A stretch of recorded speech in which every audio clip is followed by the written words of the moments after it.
Hi everyone, in today's video I'm going to be making these coconut tea strips from 1933.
For this recipe, for the cake portion, you will need a tablespoon of orange zest, 4 tablespoons of butter, 2 teaspoons baking powder, a 1/4 cup of milk, 1/2 cup orange juice, 2 cups of sifted flour, a cup of sugar, I'm using brown today, and 1 egg.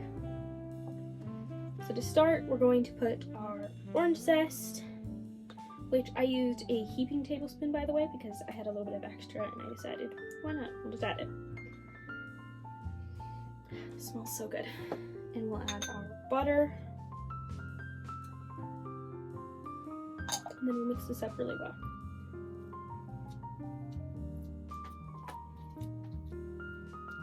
This looks so pretty because the orange zest is so bright, and then the butter is spring butter. It's already a little bit yellow, and so when you mix them, it makes it even more pretty. I love it. The color's a lot more intense. Cold scissors cream very thoroughly. You're going to slowly start adding your sugar.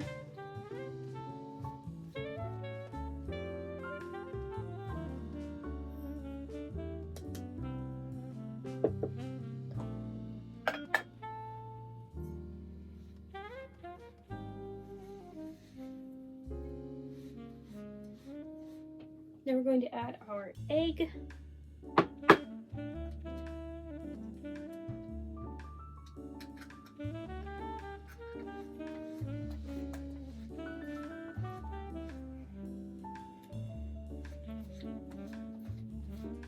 Okay, now we're going to add our baking powder to our flour. Mix that in just a little bit.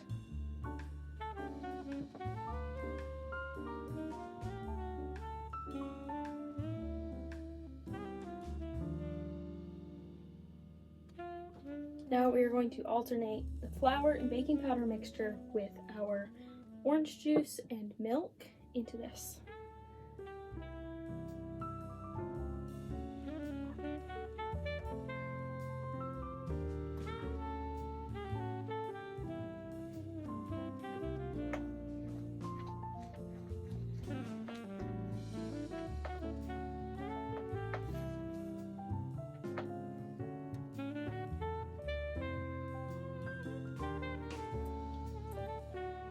This is fresh orange juice, by the way, and I did leave the pulp in.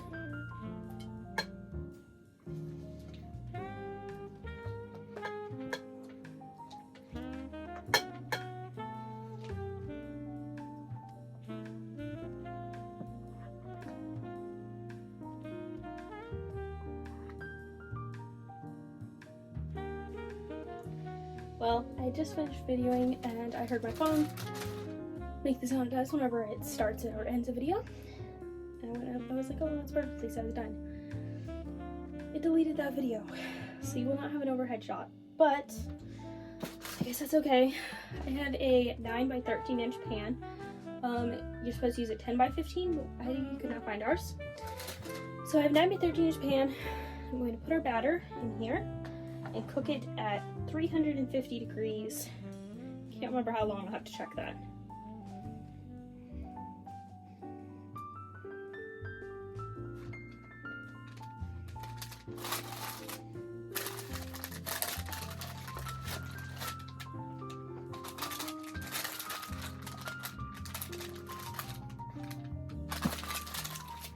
Also, I'm not going to do it this time, but a tip for spreading out thick batter is to oil the spatula you're going to use. That way it won't stick to the hole to your spoon while you're spreading it. So now for the topping, I have a stiffly beaten egg white, and I am going to mix in 4 tablespoons or 1/4 of a cup of sugar.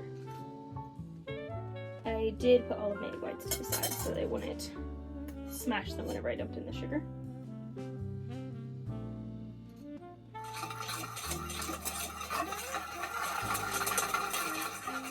And because I used brown sugar, this will be a bit more brown than it would have been. It would have been like a snowy white. But instead it's like a light caramel color. We're going to pour that over our cake mixture.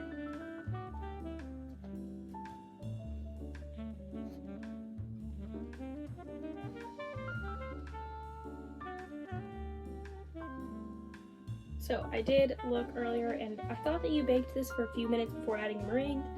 Just so you know, you do not. You put the meringue layer over the cake mixture before baking. This is just going to be a really thin layer. So the recipe called for half of a can of Baker's Southern Style coconut shred. I could not find that, and I couldn't figure out exactly how much that was. I'm assuming it's about a cup, because you just sprinkle a layer on top. So I have about a cup here. I'm just going to sprinkle an even layer of coconut on these. Oh, and this is unsweetened coconut, by the way, because in the front of the cookbook it does talk about Baker's coconut, and it says that the Baker's Southern Style are thin, long strands of coconut without any coconut milk or sugar added. So these are unsweetened.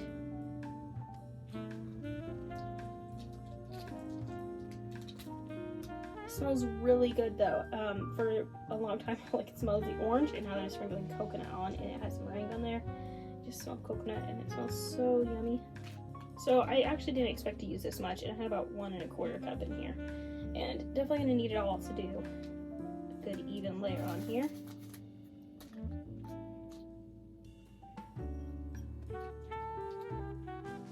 Alright, looks like that was about perfect. This looks really good. And now we're going to bake this at 350 degrees for about 25 to 30 minutes.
Alright, these are done. They smell amazing. I'm so excited to try them. I did attempt to try them in a diamond pattern, but I'm not very good at that, so some of them are diamonds and some of them are more like rectangles, but that's okay. And let's try them. They smell so yummy. I'm gonna try one of these because I put all the edge pieces on top. Let's take this one. Well, I guess it's the edge piece too, but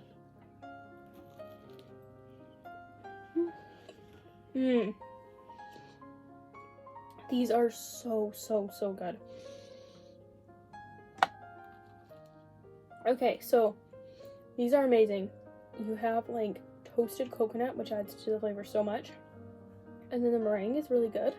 You don't notice it a whole lot, but I do taste that a little bit. I can feel a little bit of that texture, and the sweetness that is only like in a meringue. I don't really know how to describe it. It's like, whoo, just about dropped the end off. I did drop it.